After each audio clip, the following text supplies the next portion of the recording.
नवी मुंबईचं एक असं मंदिर ज्याचं नाव अनेकांना माहितीच नाही, पण इथे आल्यावर जाणवतं हे काहीतरी वेगळं आहे. खारघर सेक्टर 5 मध्ये वसलेलं श्री जगन्नाथ मंदिर, जिथे लाभतं श्री जगन्नाथ, बलभद्र आणि सुभद्रा यांचं दर्शन. या मूर्तीचं रूपच वेगळं.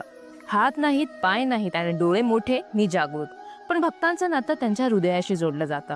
सध्या मूळ मूर्त्या त्यांच्या स्थानी नाहीत, कारण मंदिरात सुरू आहे एक अतिशय पवित्र प्रक्रिया, नवकलेवर, ज्या देवतेचा आत्मा जुन्या मूर्तीमधून नव्या मूर्तीत प्रवेश करतो.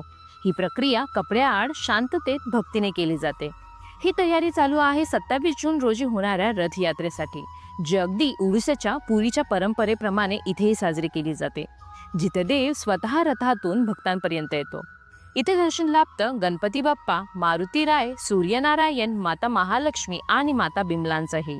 आणि मंदिराच्या भिंतीवरचं चित्रकाम पाहून मन थांबतं. ही केवळ भिंत नाही, ही तर श्रद्धेची एक कहाणी आहे.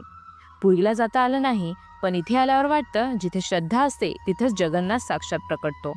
मूर्तीच्या मागची खरी गोष्ट जाणून घ्यायची असेल तर दिलेलं डिस्क्रिप्शन नक्की वाचा. जय जगन्नाथ.